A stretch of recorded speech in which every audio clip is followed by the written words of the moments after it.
Assalamualaikum warahmatullahi wabarakatuh. Berjumpa lagi dengan saya Yuli Supodo.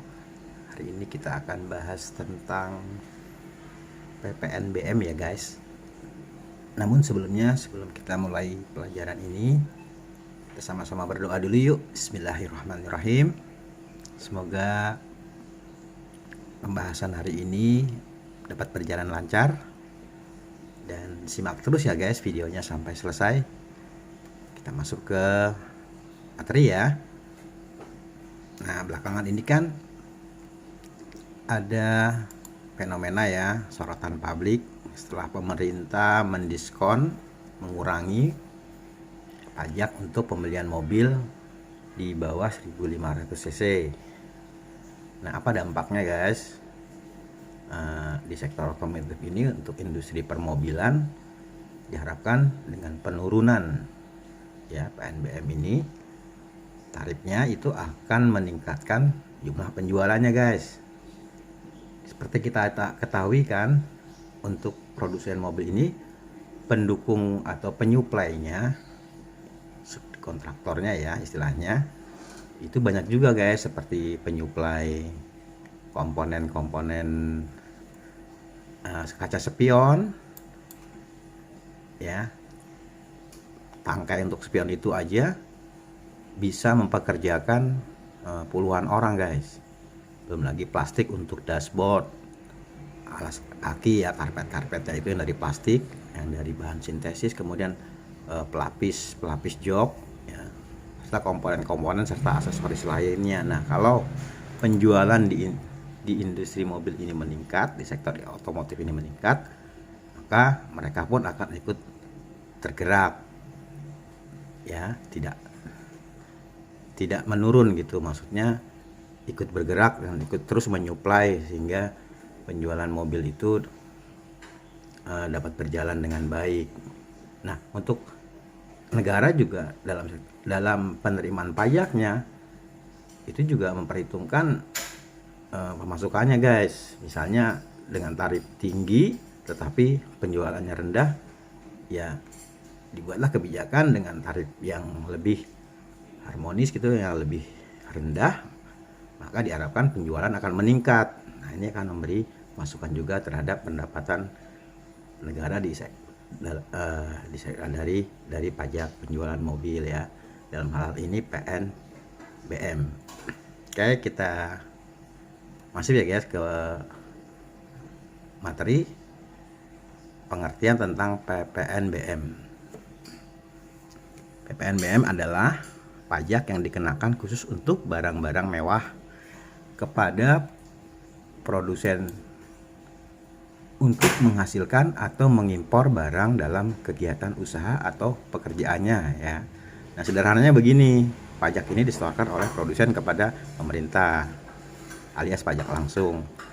Karena pajak akan dibebankan kepada konsumen dalam harga jualnya, nah, tidak bisa dikreditkan ini ya, maka dia akan dibebankan kepada konsumen berikutnya, dibebankan sebagai biaya tambahan dalam harga pokoknya.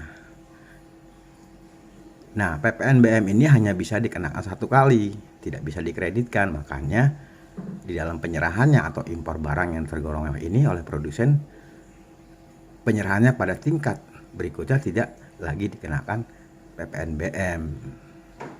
Seperti apa nanti prakteknya ya guys, ini kan teori ya, cukup membingungkan kali pengertian, namun nanti perlahan juga akan tahu bahwa intinya kuncinya di sini guys. PPN ini bersifat satu kali saja, satu kali potong dan tidak bisa dikreditkan. Seperti itu ya. Kemudian merujuk pada definisi di atas yang termasuk barang mewah itu apa saja ya. Nah, di sini yang tergolong barang mewah adalah barang yang bukan merupakan barang kebutuhan pokok, seperti halnya sembako ya guys. Itu kan barang pokok. Kemudian kedua, barang yang hanya dikonsumsi oleh masyarakat tertentu, eksklusif namanya ya, karena dikonsumsi hanya oleh masyarakat yang punya penghasilan tinggi. Nah, kemudian yang keempat, barang yang dikonsumsi itu hanya untuk menunjukkan status sosialnya saja.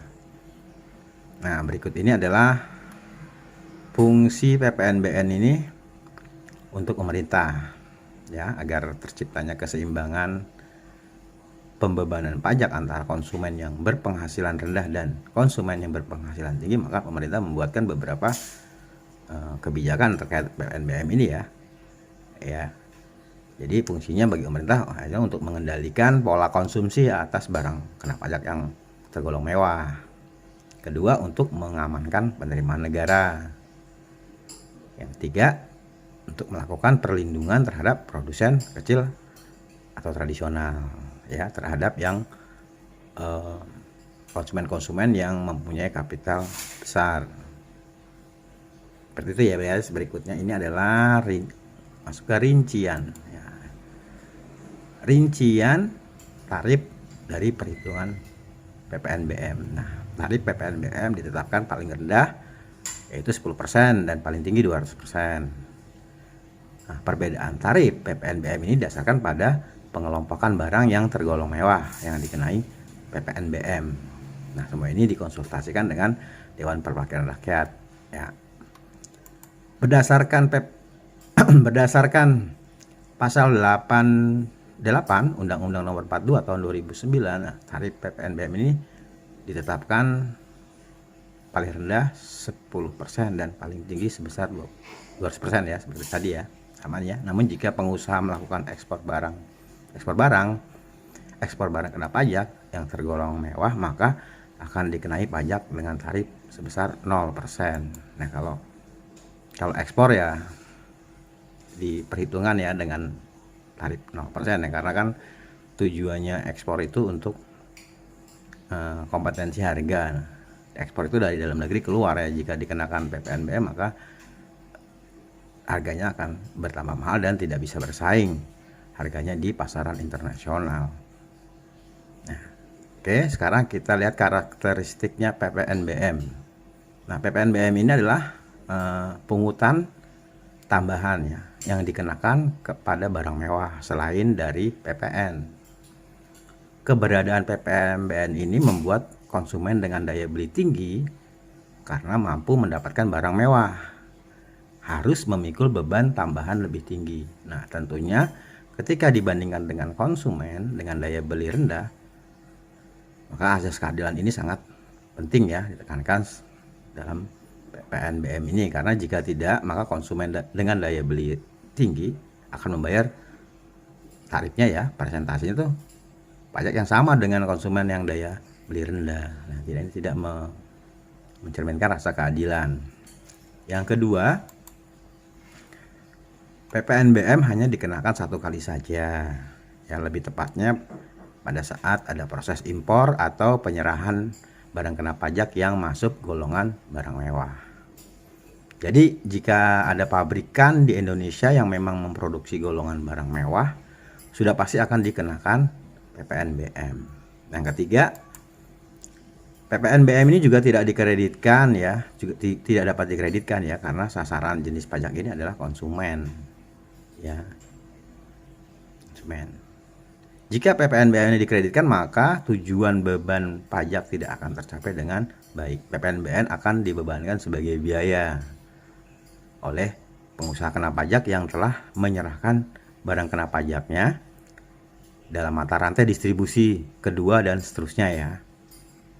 Hal ini menjadi unsur harga jual. Nah, PPNBM ini bukan menjadi pajak yang bisa dikreditkan, tetapi menjadi unsur harga pokok, harga jual, ya, yang diminta dari pembeli, yaitu pengusaha kena pajak karena membeli langsung dari pedagang besar. Yang keempat,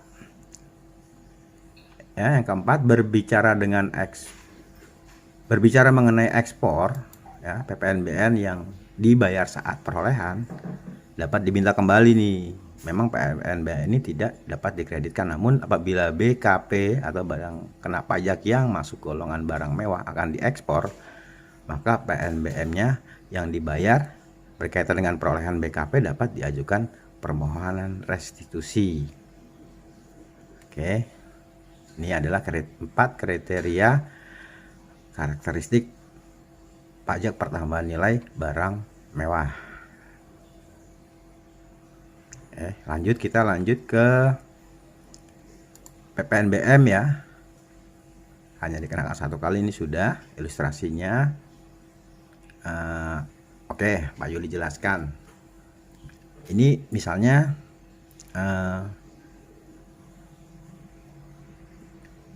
impor ya, impor CKD. CKD itu complicated knockdown. Artinya barang yang datang dari luar negeri diimpor itu tidak dikenakan PPNBM pada saat di pabean ya. Tidak kena PPNBM. Ya, namun contoh CKD itu ya sasis ya, barang-barang rakitan atau bahan baku yang untuk diolah oleh pabrikan sebagai barang mewah, yang tergolong barang mewah. Nanti pada saat di produsen itu baru produksinya pada saat dirakit ya, komponen itu dikenakan PPNBM. Nah, ketika dijual kepada yang kedua tadi seperti di atas, distributor, pedagang atau pedagang besar, PPNBM itu tidak dikenakan lagi tapi masuk ke dalam harga pokoknya pada saat dirakit, ditambahkan ya. Nah, tidak ada pembebanan pengenaan PPNBM lagi kecuali PPN. Nah, dari distributor ini ke pengecer pun demikian ya, dia hanya menambahkan harga pokoknya. PPN itu include dengan PPNBM. Kemudian dia menjual ke pengecer ya, harga pokoknya tanpa PPN ya.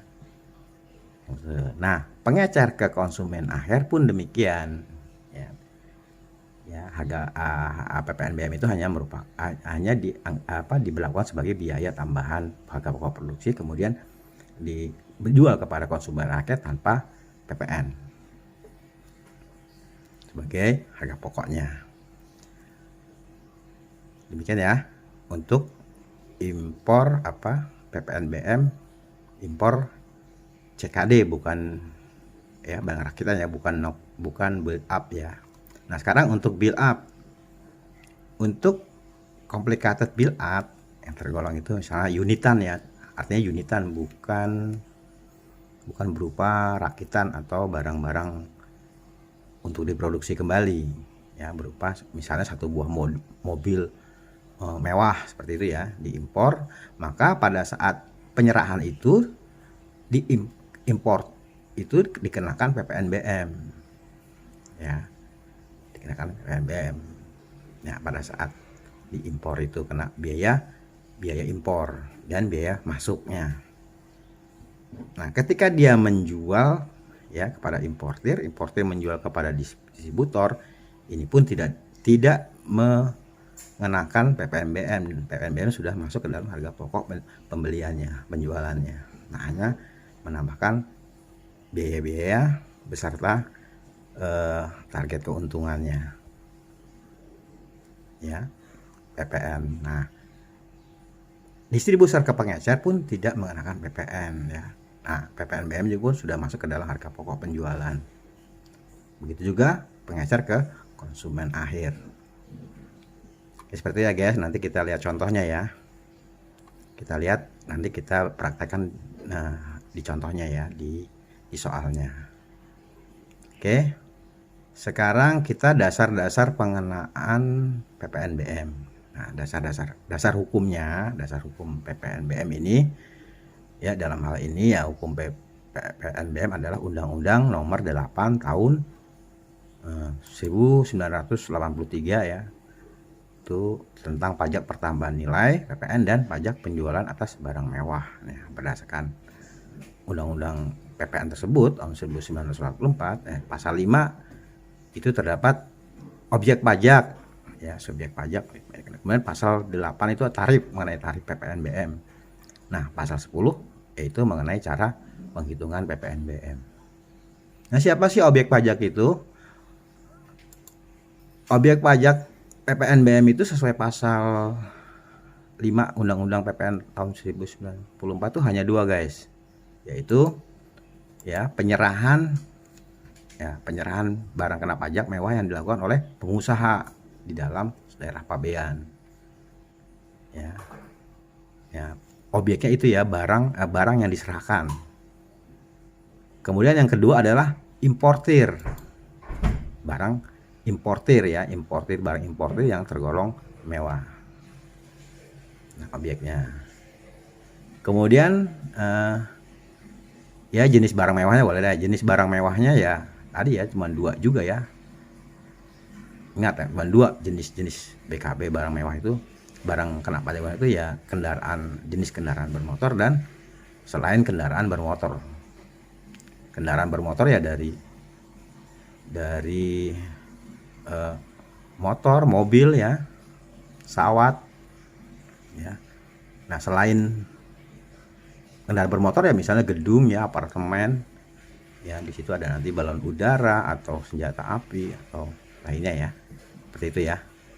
Sesuai ini ada Peraturan Menteri Keuangannya nomor 33 garis miring PMK nomor 10 tahun 2017 ini mengenai jenis-jenis barang kena pajak yang tergolong mewah ya untuk kendaraan bermotor. Kemudian untuk selain kendaraan bermotor diatur dalam Peraturan Pemerintah yang nomor 35 garis miring PMK nomor 10 2017 dan Junto Aturan Menteri Keuangan nomor 86 garis miring PMK nomor 10 tahun 2019. Nah, kalau tadi objek pajaknya, nah siapa sekarang subjeknya? Subjek PPN BM ini sesuai pasal 5 Undang-Undang PPN 1994. Nah, subjeknya adalah satu pengusaha pabrikan yang melakukan penyerahan barang kena pajak yang tergolong mewah. Nah, untuk importir adalah pengusaha yang melakukan importir ya. Subjeknya yang dikenakan PPN BM ini adalah pengusaha. Yang nomor 2 ini adalah pengusaha yang melakukan import barang kena pajak yang tergolong mewah. Gimana sih cara penghitungan PPN BM ya kendaraan bermotor? Oke, baik. Kita masuk ke importir dulu ya, PPN BM importir ya. Contohnya untuk CKD barang-barang kendaraan bermotor. Kita tahu CKD adalah complicated knockdown, artinya selain dari yang berupa unitan ya, dia adalah bahan baku atau barang rakitan. Kalau kendaraan bermotor seperti sasis dan spare part lainnya yang belum jadi, maksudnya harus diproduksi dulu, harus di manufacturing dulu. Nah, rumusnya adalah rumus impornya adalah tarif PPN BM ya kali CIF ditambah biaya masuk dan ditambah biaya masuk pada pabean.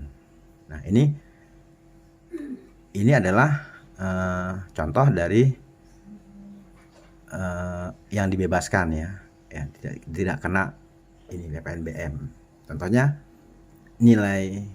sasis atau barang rakitan ya. Ini contohnya nilai impor itu 200 juta.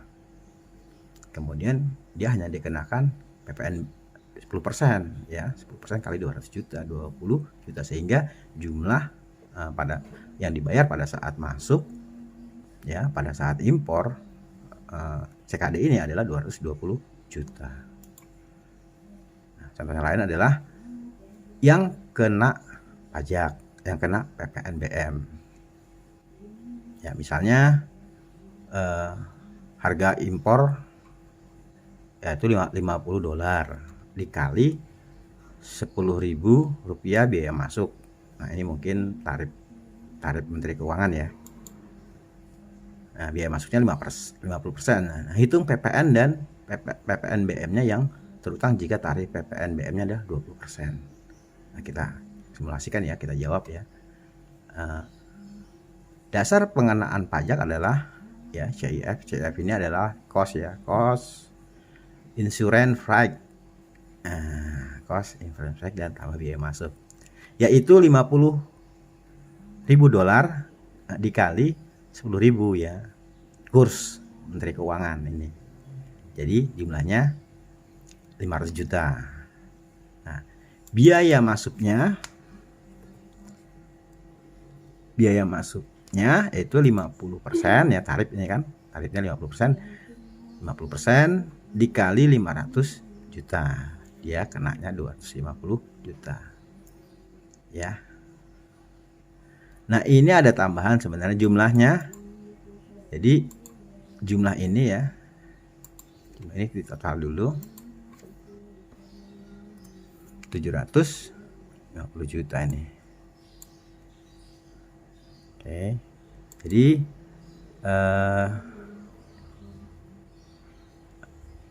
kena PPN-nya 10% ya, dikali jumlah ini ya, jumlah barang ini ya. Nah, tadi dasar pengenaan pajaknya 500 juta ditambah biaya masuknya. Jadi ini total ininya, total yang akan dikenakan PPN dan PNBM.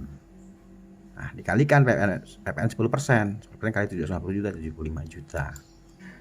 Sebenarnya kena tarif PPNBM 20% sesuai soal ini ya. Jadi 20% kali 750, jumlahnya adalah 150 juta. Gitu ya. Maka jumlah harga importnya adalah apa, guys? Jumlah harga importnya adalah sejumlah 750 ya. Ini guys, 750. Ini aja ya. Nah, ini. Sorry. Adalah ini ditambah PPN ditambah PPNBM 975 juta. Inilah jumlah harga pajak barang yang kena pajak di impor. Oke. Sekarang kita beliin aja.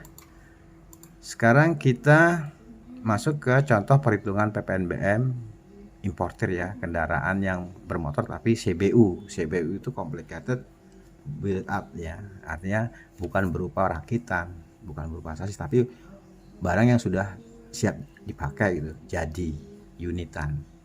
Ya seperti mobil dari luar negeri ya, udah jadi, udah siap dipakai. Nah, ketika masuk ke importir ya, ke import itu kena rumus tarif PPNBM. Ya, misalnya importnya adalah 200 juta. Dikenakan PPN 10% ya, 20 juta. PPNBM-nya 50% kali 200 juta, 100 juta. Sehingga nilai barang PKB tersebut nilainya adalah 320 juta. Kemudian ada contoh lagi perhitungan PPNBM ya, import kendaraan bermotor ya, CBU masih dari import ke importir. Nah, dari kasus CBU di atas, maka setelah dia dikenakan PPNBM pada saat import ya, dia akan menjual kepada pasar besar atau distributor ya. Harga jualnya adalah 300 juta ya. 300 juta dari mana? Dari 200 ditambah PPNBM. Nah, PPN ini kan tidak diikutkan karena dia bisa dikreditkan. Nah, jadi harga jualnya ya, harga jualnya dari importir ke pengusaha besar distributor adalah 300 juta ya. 300 juta dari mana? Dari nilai import ditambah PPNBM 300 juta. Sehingga terus kemudian ditambah dengan keuntungan yang diharapkan. Misalnya keuntungan yang diharapkan itu sebesar 20 juta. Nah, harga jualnya jadi 320 juta. Ditambahkan PPN 320 juta, 32 juta. 10% kali 320 juta, 32 juta. Sehingga jumlah penjualan jumlah yang harus dibayar oleh distributor adalah 352 juta. Seperti itu ya, guys. Nah, kemudian dari distributor ke dealer seperti apa? Nah, dari kasus di atas, distributor distributor menjual kepada dealer adalah harga beli ya sebesar 320 juta ya, ini ya berarti ya untuk harga pokok dia ya 320 juta ya jualnya ini, karena sudah termasuk tadi di atasnya ada PPNBM.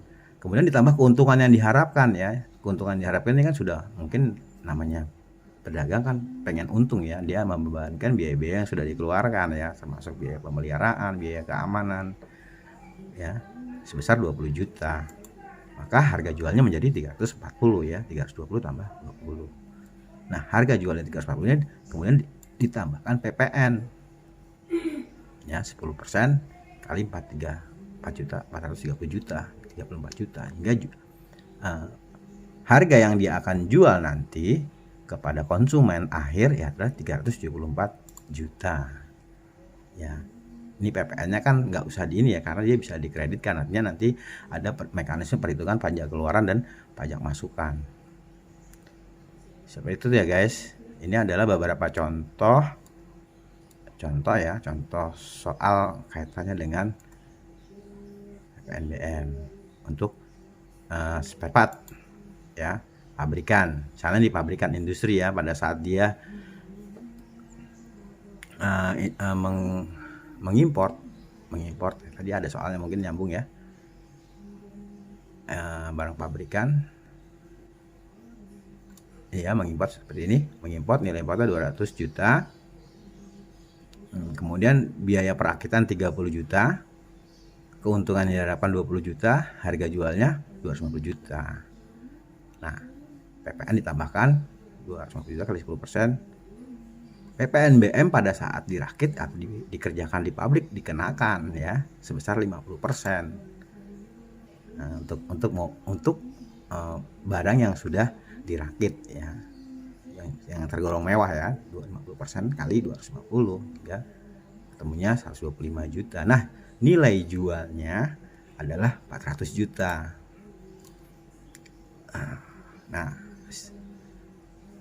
ketika distributor membeli ya, maka yang dibebankan ke dia adalah nilai 375 ini ya, 375 juta ya, sebagai harga pokoknya adalah 375 juta. Mana dia dari ini guys, harga jual ditambah PPN ditambah harga jual ditambah PPNBM ya, tanpa PPN maksudnya, maaf ya, tanpa PPN, jadi 250 juta ditambah 125 juta. Inilah nilai harga pokoknya dia yang akan dia jual kepada pedagang eceran atau dealer ya sebelum ke konsumen akhir.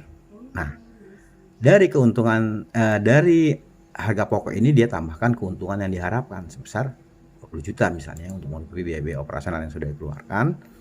Nah, maka harga jualnya adalah 395 juta ya. Ini dari sini ya, 250 ditambah 125 ya, karena kan tadi PPNBM itu tidak bisa dikreditkan, hanya bisa dibiayakan sebagai harga pokok. Nah, saya itu sudah terjawab ya tadi teori tadi ya, dia tidak bisa dikreditkan tapi hanya bisa dibebankan sebagai biaya untuk pertambahan biaya harga pokok produksinya. Nah, kemudian dari 395 juta tadi dikenakan PPN 10% nah, sebesar 39.500.000. Nah, jumlah yang dia akan jual ke pedagang dealer ya adalah 434.500.000. Seperti itu ya. Nah, ketika di pedagang eceran pun membuat estimasi atau membuat perhitungan sebagai berikut ya. Harga belinya dari distributor adalah 395. Di mana 395 adalah ini ya, tanpa PPN. Nah, karena PPN kan nanti dia juga akan pungut ya. Nah, di PPN keluaran. Itu. Ketika dia akan menjual ke konsumen akhir. Nah, dia akan menerapkan harga pokok penjualannya adalah di 395 ya. Nih. 395 di sini, kemudian keuntungan yang dealer harapkan untuk bayar gaji karyawan atau untuk keamanan dan sebagainya ya, operasional itu dia mengharapkan keuntungan 20 juta. Nah, harga jualnya menjadi 415 juta. Barulah dikenakan tarif PPN 10%.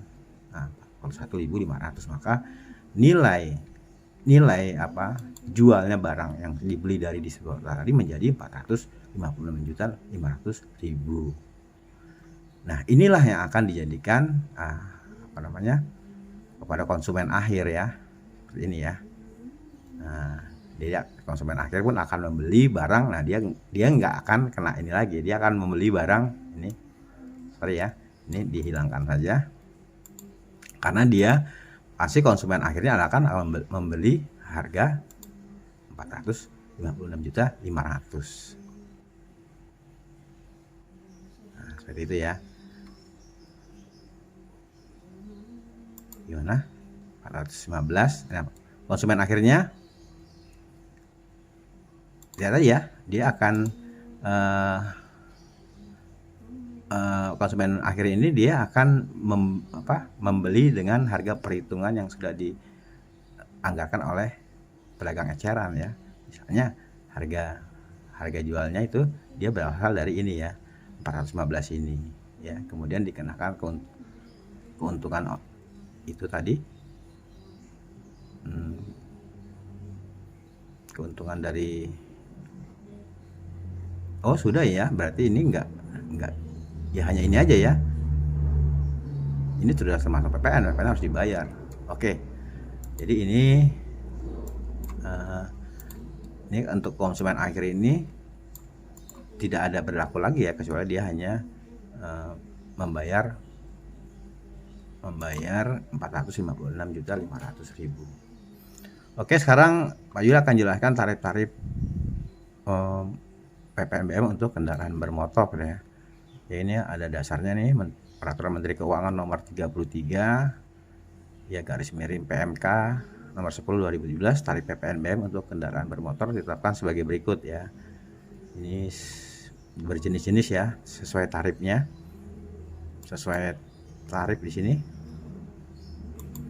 ya. Ada tarif 10% ya untuk kendaraan bermotor untuk angkutan 10 orang sampai dengan 15 orang termasuk pengemudi dengan bakar cetus api, baik yang dilengkapi dengan motor listrik maupun tidak dengan listrik ya. Kapasitasnya isi silinder semua, untuk semua kapasitas silinder. Ini peraturannya untuk dikenakan 10%. Yang kedua, kendaraan bermotor untuk pengangkutan orang kurang dari 10 orang ya, termasuk pengemudi, yaitu station wagon ya, ini sedan dengan motor bakar cetus api, baik yang dilengkapi dengan motor listrik maupun tidak, dengan sistem satu gardan penggerak dengan kapasitas isi silinder sampai dengan 1.500 cc. Nah, yang ketiga adalah kendaraan bermotor untuk pengangkutan mengangkut orang kurang dari 10 orang termasuk pengemudi selain dan sedan atau station wagon dengan motor bakar nyala kompresi ya. Perhatikan ini cetus api, motor bakar cetus api ini, kemudian ini nyala kompresi ya, diesel. Ini sama, silinder sampai dengan 1.500 cc ya. Ini untuk semua kapasitas isi silinder, semua silinder. Mungkin ini bahannya adalah premium, bensin dan pertalite. Ya, ini juga ya, untuk yang nyala kompresi ini mungkin diesel ya. Diesel itu bahan bakarnya solar. Kemudian untuk tarif yang 20%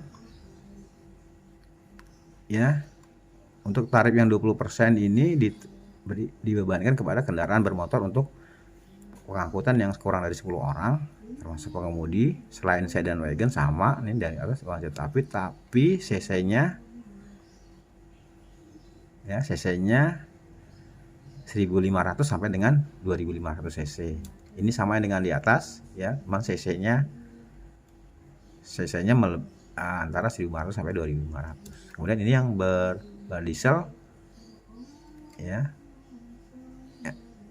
itu kendaraan bermotor dengan kabin yang dirancang untuk 2 baris ya, tempat duduk double kabin untuk penumpang melebihi 3 orang tetapi tidak melebihi 6 orang ya, termasuk pengemudi memiliki bak terbuka, pengangkutan barang dengan motor bakar cetus api ya. Ini mungkin motor api ini ini ya, solar apa namanya, premium ya, bensin dengan motor listrik maupun tidak dengan satu gardan penggerak atau dengan dua gardan penggerak ya. Untuk semua kapasitas silinder ya di sini ya, tarif 20% ini ya. Tetapi total apa namanya, dengan massa total tidak lebih dari 5 ton beratnya ya. Oke, sekarang kita masuk ke tarif sebesar 30% ya, dilakukan untuk kelompok sebagai berikut: kendaraan bermotor untuk pengangkutan ya, seperti di atas, dengan apa, 10 kurang dari 10 orang termasuk pengemudi dengan motor bakar status api, dilengkapi dengan motor listrik maupun tidak, kapasitas listriknya sampai dengan 1500 cc untuk sedan wagon,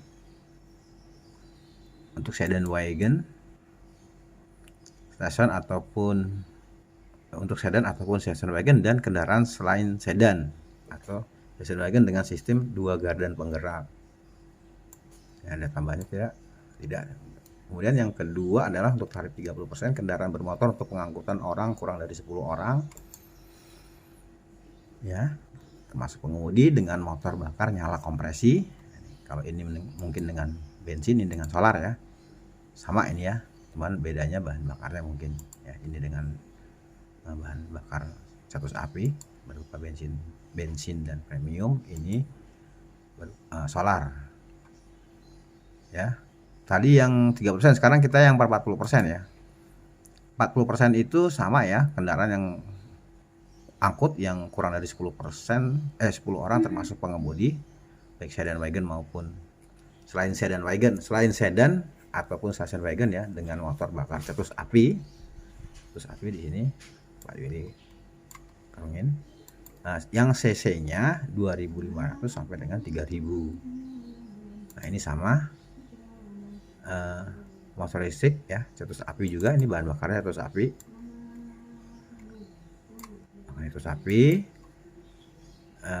Silindernya 2500 cc sampai dengan 3000 cc untuk sedan ataupun station wagon, dan kendaraan selain di sedan atau station wagon dengan sistem 2 gardan penggerak ya. Ini sama ya, di atasnya kurang dari 10 orang termasuk pengemudi. Kemudian yang ketiga, untuk yang kena tarif PPNBM 40% adalah kendaraan bermotor untuk pengangkutan orang kurang dari 10 termasuk pengemudi ya, namun dengan motor bakarnya adalah kompres ya, nyala kompresi ya, diesel maupun semi diesel, baik yang dilengkapi dengan motor listrik ataupun tidak, dengan kapasitas isinya silindernya ya, itu 1500 sampai dengan 2500 cc. Oke, itu yang kena tarif 40%. Nah, ini yang 50% ini adalah tarif seluruhnya. Yang kena tarif 50% ini adalah seluruh kendaraan yang penggunaannya dikhususkan untuk golf ya, olahraga golf.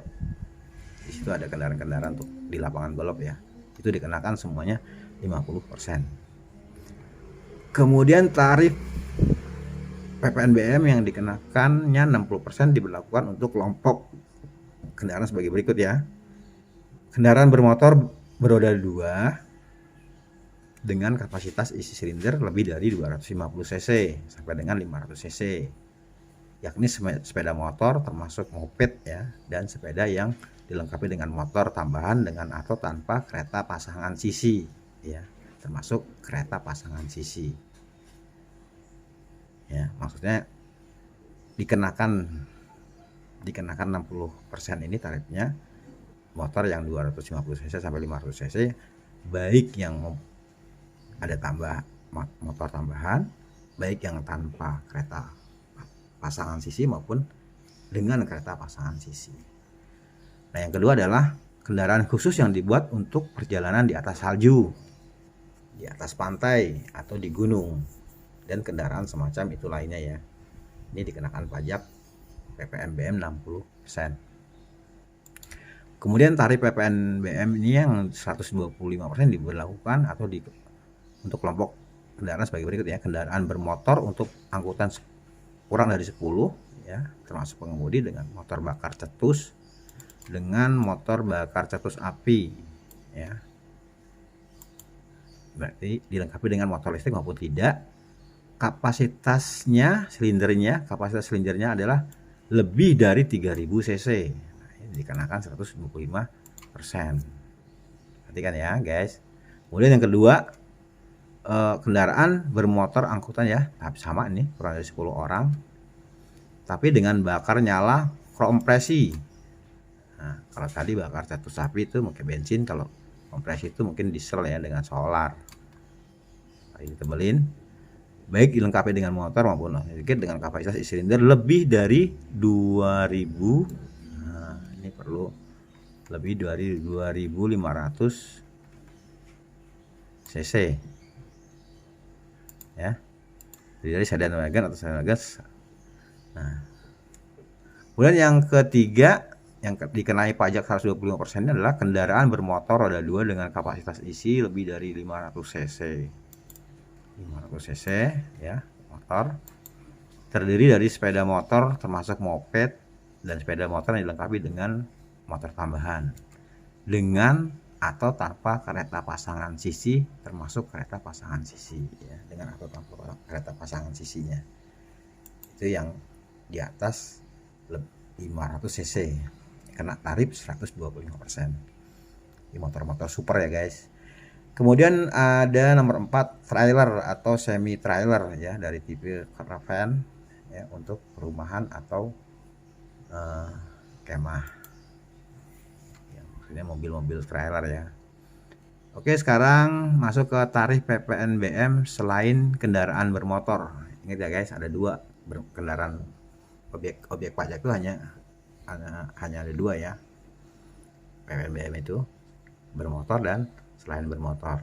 Nah, tarif PPNBM untuk selain kendaraan atau non kendaraan sebesar 20%, sebesar 20% diberlakukan pada satu rumah atau rumah dan townhouse ya, dari jenis non strata title dengan harga jual sebesar 20 miliar atau lebih. Ini dikenakan PPNBM 20%. Yang kedua, apartemen, kondominium, townhouse dan jenis strata title dan sejenisnya dengan harga jual sebesar 10 miliar atau lebih.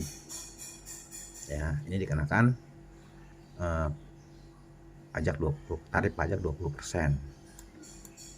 Ya, lalu untuk PNBM non kendaraan yang dikenakan tarif pajak 40% diberlakukan kepada satu kelompok balon udara.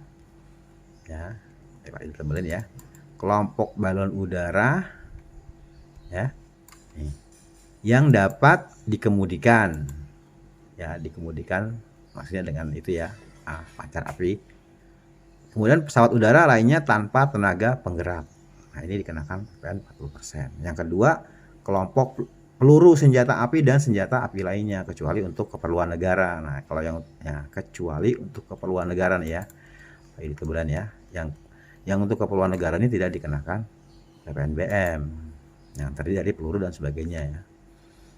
Tapi tidak termasuk peluru senapan angin ya guys, itu tidak termasuk PPNBM. Kemudian ini dikenakan tarif 40%. Nah, tarif PPNBM untuk non kendaraan yang dikenakan sanksi 50% diberlakukan kepada kelompok pesawat udara ya, kecuali untuk keperluan negara atau angkutan udara nih, niaga, yang terdiri dari helikopter ya, pesawat udara dan kendaraan udara lainnya yang selain helikopter. Nah, helikopter pun ini tidak dikenakan ya kalau dia untuk keperluan negara ya, tapi kalau pesawat udara dan kendaraan lainnya selain helikopter ini dikenakan PPNBM. Yang kedua, kelompok senjata api dan senjata api lainnya kecuali untuk keperluan negara yang terdiri dari senjata artileri, revolver dan pistol. Senjata api selain senjata artileri dan revolver dan pistol dan peralatan semacam itu yang dioperasikan dengan penembakan bahan peledak yang bisa meledak itu diperlakukan tarif 50%. Kemudian tarif untuk non kendaraan ini yang tarifnya 75% diberlakukan kepada kapal pesiar ya. 75% kapal pesiar, kapal ekskursi, dan kendaraan air semacam yang dirancang untuk pengangkutan orang seperti kapal feri ya dari semua jenis. Tetapi untuk kepentingan negara atau angkutan umum.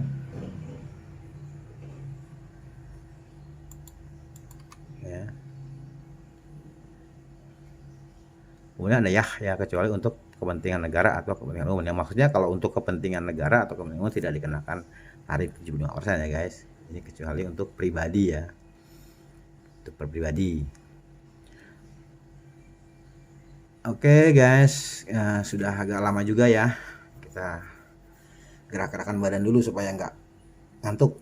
Nah, sekarang kita masuk ke kendaraan bermotor yang bebas dari PPNBM. Nah, ada 4 guys. Itu satu ya, ada kendaraan ambulans, pemadam kebakaran, ya, kendaraan jenazah, kendaraan tahanan, kendaraan angkutan umum, ya itu tidak dikenakan PPNBM alias bebas. Kemudian yang kedua, kendaraan untuk protokoler kenegaraan. Yang ketiga, kendaraan bermotor diesel atau semi diesel untuk kendaraan dinas TNI dan Polri atau Polri ya, dengan kapasitas 10 orang termasuk pengemudi ini dibebaskan dari PPNBM. Nah, keempat, semua jenis kendaraan bermotor untuk patroli TNI atau Polri ini dibebaskan dari PPNBM. Kemudian apa sih dasar pengenaan pajak PPNBM itu ya? 1. PPN kendaraan bermotor di dalam daerah pabean ya, dasar pengenaan pajaknya adalah harga jual ya. Yang kedua adalah untuk impor ya, untuk kendaraan ini dasar pengenaan pajaknya adalah nilai impor. Yang ketiga, jika terdapat hubungan istimewa antara industri perakitan dengan dealer atau distributor sehingga menyebabkan harga jual menjadi rendah dari harga pasar yang wajar, maka dasar pengenaan pajaknya adalah harga pasaran yang wajar. Oke. Nanti paham ya deh. Kita lanjutkan ya. Mana tadi? Perhitungan PPNBM. Nah, ini ada konsep pemungutan PPNBM. Konsepnya nih, prinsip atau konsep ya, mungkin sama ya. Tidak memperhatikan siapa yang mengimpor atau yang membeli barang kena pajak yang tergolong mewah ini. Tidak memperdulikan ya, tidak memperhatikan, tidak memandang ya, siapapun saja yang mengimpor dan yang membeli barang kena pajak ini akan dikenakan pungutan PPNBM. Konsepnya seperti itu ya. Kemudian yang B, tidak memperhatikan apakah import itu atau penyertaan yang dilakukan itu secara terus menerus atau hanya sekali saja, ini tidak diperdulikan ya, sama perlakuannya ya. Kemudian yang ketiga ya, atau penyerahan barang kena pajak tadi tidak memperhatikan juga apakah barang itu atau bagian dari barang kena pajak itu sudah yang tergolong mewah tadi sudah dikenai PPN ataupun tidak, belum dikenakan PPNBM ya. Oke, seperti itu ya guys. Ini prinsip atau konsepnya nih. Nah, ini tadi ya. Ini sudah Pak Yuli jelaskan ya tadi ya. Kalau PPNBM itu hanya dipungut sekali. Ini prinsipnya. Kedua, penyerahan ini ya, saat penyerahan BKP atau barang kena pajak, saat import atau PPN tidak dikreditkan. Ini katanya seperti itu ya guys. Ini transaksi pabrikan. Ini tadi Pak Yuli sudah jelaskan ya. Transaksi non pabrikan ini juga sudah. Oke. Nah, kita masuk ke contoh-contoh dari perhitungan atau cara perhitungan PPNBM ya. Nah, contoh ini tadi ketika barang pabrikan ya, pabrikan yang mengolah barang rakitan ya, dia masuk tidak pada saat impor masuk itu tidak dikenakan PPNBM karena bahan bakunya adalah rakitan ya, tidak berupa unit. Maka ketika dia memproduksi ini harga jual per unit seperti sedan ya, sedan dia spare part sedan itu tadinya dia 200 juta, maka akan dikenakan PPN 200 juta. Kemudian dikenakan PPNBM 30 persen dari 200 juta, 60 juta. Maka harga jual per unit sedan adalah 280 juta. Ini kan di total semua ya guys, di total. Nah, ketika pabrikan industri tadi menjual industri, ya tidak tadi ya sama ya. Ini seperti yang sudah dipelajari ya, tapi nggak apa-apa ya. Ini nilai belinya ya, ketika distributor ini membeli, ya. Ini proyeksi aja supaya ini bisa terlihat itu harga perolehannya adalah itu ini aja ya, di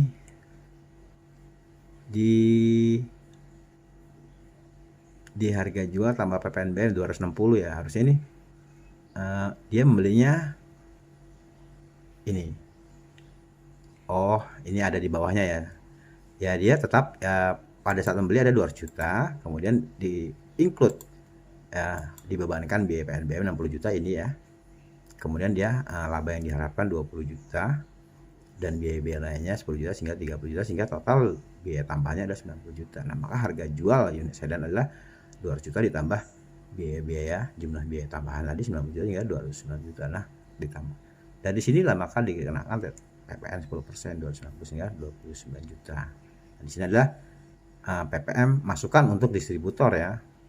Ya. Nah, kalau tadi pajak keluaran ya, PPN keluaran bagi si pabrikan. Nah, ketika menjual ke pedagang eceran tadi Pak Yuri udah ini ya sebutkan, sudah jelaskan juga ini nggak apa-apa 2 kali ya. Maka ini nilai jualnya adalah 290 ya tanpa PPN, karena PPN-nya tadi bisa dikreditkan. Nanti ada mekanisme pajak keluaran dan pajak masukan ya. Ya, maka pedagang eceran tadi dia akan menganggarkan penjualannya seperti ini ya. Nah, ini barang harga beli perolehan adalah 290 ini ya tanpa PPN. Kemudian dia memberikan biaya tambahannya tadi dari biaya 10 juta, kemudian laba yang diharapkan 20 sehingga total nilai tambahnya 30. Nah, dibebankan ke sini. 290 ditambah 30, 320. Nah, ini kan PPN ya. PPN kurangnya 10% kali 320 kemudian 30 juta. Maka pada mekanisme selanjutnya adalah pajak keluaran dikenakan pajak masukan ya. Pajak keluarannya 32 juta. Ini kan kemudian pajak masukannya 29 juta hingga pajak yang terkena adalah 3 juta. Pajak keluaran kepada pedagang eceran isinya. Kemudian contoh ya pola penghitungan PPNBM ini seperti berikut ya. PT DKB adalah perusahaan perakitan mobil ya. PT DKB mengimpor beberapa aksesoris dari mobil ya sebesar 30 juta nilai ekspor. Kemudian dikenai PPNBM sebanyak 20%. Nah, sebelum ditambahkan ada harga aslinya kapal tersebut sebelum ditambah aksesoris 164 juta. Nah, kalau PT DKB ini menjual mobil itu lengkap plus aksesoris dengan PPNBM sebesar 30%, maka hitunglah PPN dan PBM yang terutang. Nah, nilai aksesoris kan tadi 30 juta. Ya kan? Kemudian PPNBM-nya ya 30 kali 30 itu 6 juta. Nah, jumlah nilai aksesoris adalah 36 juta. Menjadi 36 juta ya. Karena terkena PPNBM. Nah, harga jual mobil tanpa aksesoris adalah 164 juta aslinya nih. Jadi harga mobil itu setelah dipasang aksesoris nilainya adalah 36 juta ditambah 164 juta sehingga ini 200 juta. Nah, pajak yang terutang adalah untuk PPNBM-nya adalah 30% kali 200 juta, 60 juta. Nah, untuk PPN-nya adalah 10% kali 200 juta, 20 juta. Sehingga jumlahnya soal perolehan biaya atau harga jual dari mobil dari kapal plus aksesorisnya adalah 280 juta. Nah, kita akan ambil contoh ketiga ya tentang penghitungan PPNBM. Misalnya Bu Susi ini mengimpor pesawat pribadi harga $50.000 ya. Atau atas impor tersebut dikenakan biaya cukai sebesar 5%. Kurs Menteri Keuangan saat itu adalah 10.000 dan kurs Bank Indonesia adalah 9.998. Nah, berapakah PPN dan PPNBM yang terutang ketika diketahui PPNBM tarifnya adalah 50% untuk pesawat pribadi.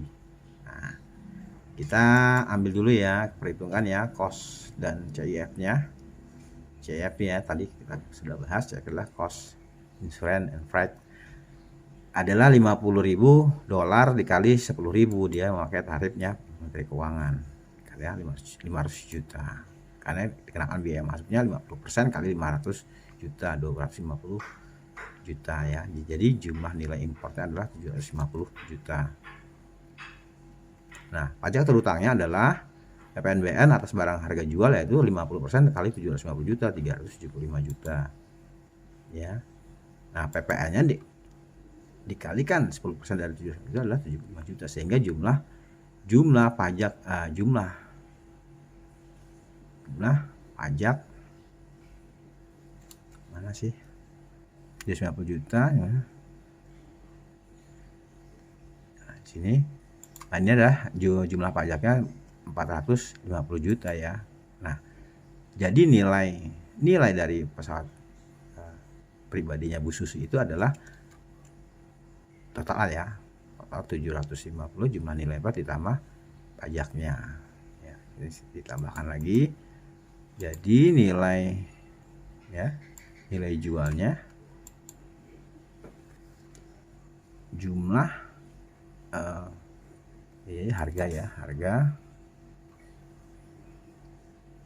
harga pembelian ya, kopi ini, jadi harga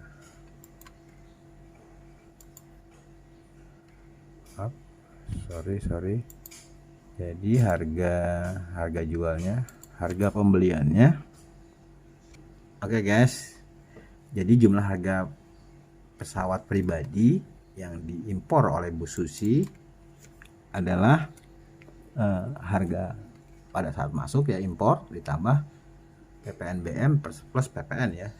Jadi jumlahnya adalah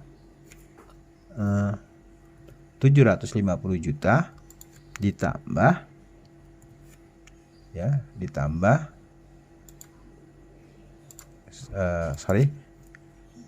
sama dengan 750 juta ditambah